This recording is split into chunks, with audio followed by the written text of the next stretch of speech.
అనిపిస్తుంది. ఏం మంచి లేదు అక్కడ. ఇలాంటి చాలా ఉన్నాయి ఇంకా. ఫ్రీ బస్ నిజంగా మంచిగా లేదా? బాగానే ఎక్కుతున్నారు. ఎక్కడ వరకు బాగానే ఉంది కానీ ఎందుకు ఈ ఫ్రీ బస్సులు మొత్తం అంతా ఆగమా. ఇప్పుడు బస్సు వద్దు మెట్రో కావాలంటే ఏంటి? నువ్వేం చెప్పావు నీకైనా అర్థమైందా? మెట్రో కూడా వద్దు, పాసులు ఉన్నాయి కదా, పాసులు నడిపిస్తే చాలు. ఫ్రీ బస్సుల వల్ల మొత్తం కొట్టుగా చావడమే సరిపోతుంది. అమ్మాయి ప్లేస్ ఇవ్వట్లేదా? మాకేం లే, ప్లేస్లు ఇస్తున్నారు, ఎక్కుతున్నాం. ఇలాంటప్పుడే గుండె రాయి చేసుకోవాలి. మాకు ఎప్పుడు ప్లేస్ ఉండదు బస్సులో. కాకపోతే ఇక్కడెక్కడ వాళ్ళు కూడా రావడం వల్ల మొత్తం ఇబ్బంది అవుతుంది బస్సు. ఆంటీలు కొట్టుకుంటున్నారంట బస్సులో, నిజమేనా? అదే కొట్టుకుంటారనే చెప్తున్నా. మస్తు కొట్టుకుంటారు. So sweet. అసలు ఐడియాలు ఎలా వస్తాయండి మీకు? ఆంటీలా? ఇంకా కొత్త స్కీమ్స్ ఏమైనా వస్తే బాగుంది అనుకుంటున్నారా? జాబ్స్ ఇస్తే చాలు. జాబ్స్ ఇస్తే చాలు. ఉన్న స్కీమ్స్ అట్లనే ఉంచి జాబ్స్ ఇస్తే చాలు. రాత్రి నిద్ర లేదు, పగలు తిండి లేదు, భయంకరంగా ఉంది నాన్న. ఇలా ఫ్రీగా ఏమొద్దు. ఏమొద్దు, ఫ్రీగా ఏమొద్దా? ఏమొద్దు. ఓ మై గాడ్, వద్దు అసలు. వద్దు. జాబ్స్ ఇచ్చి అట్లా తీసుకోమని, అంతేగాని ఇట్లా ఫ్రీగా వద్దు. ఇప్పటికి ఎన్నిసార్లు ఎక్కారు ఫ్రీ బస్సు? 1 వీక్ నుంచి ఎక్కుతున్నా. 1 వీక్ నుంచి ఎక్కుతున్నారు. కండక్టర్ ఏంటి ఆధార్ కార్డు చూస్తున్నారా? ఇంకా ఇప్పటివరకు ఏం చూడలేదు. ఈ ఈ రోజు నుంచి చూస్తారని చెప్పారు. నువ్వు చాలా ఎక్కువ సీరియస్ వాడికి.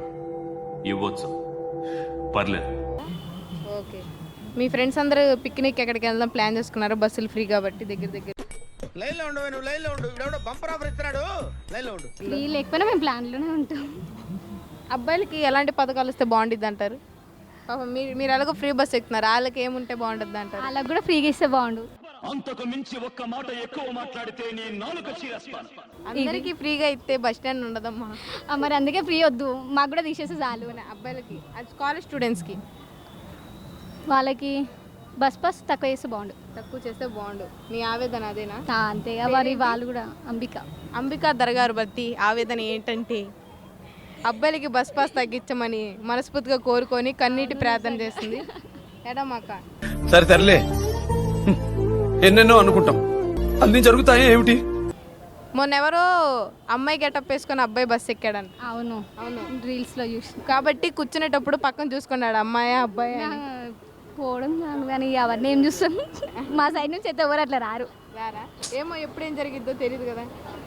ఇక ఎవరైనా అట్లా ఉంటే కండక్టర్కి మేమే చెప్తాం. మీరు ఇట్లా ఎక్కి కూర్చున్నారు, జుట్టు పట్టుకొని మరి చెప్తారా ఒకటి కూర్చున్నాడు నా పక్కనని? అట్లేం లేదు. ఇప్పుడు సరే నువ్వు ఫ్రీ బస్ ఎక్కావు, నీ పక్కన ఒక అబ్బాయి అమ్మాయిలా రెడీ అయ్యి కూర్చున్నాడు, అప్పుడు ఏం చేస్తావు? ఏం చేస్తాం, గుర్తుపడితే కండక్టర్కి చెప్తాం ఇలా కూర్చున్నారని, ఇంకా వాళ్ళే చూసుకుంటారు తర్వాత. ఇరికిచ్చేస్తావు. ఇప్పుడే అబ్బాయిలకి పాస్ తక్కువ చేయాలన్నావు, ఇదే నన్ను ఇలా దొంగతనంగా రావద్దు కదా. నిజాయితీగా ఉండాలి కదా. నేనని కాదు, జస్ట్ నార్మల్గా చెప్తున్నా. అట్లా రావడం తప్పు కదా, రూల్స్ బ్రేక్ చేయడం. Very bad. ఇప్పుడు వాళ్ళు కూడా అట్లనే వస్తే ఇంకా లాస్ అయిపోతుంది కదా.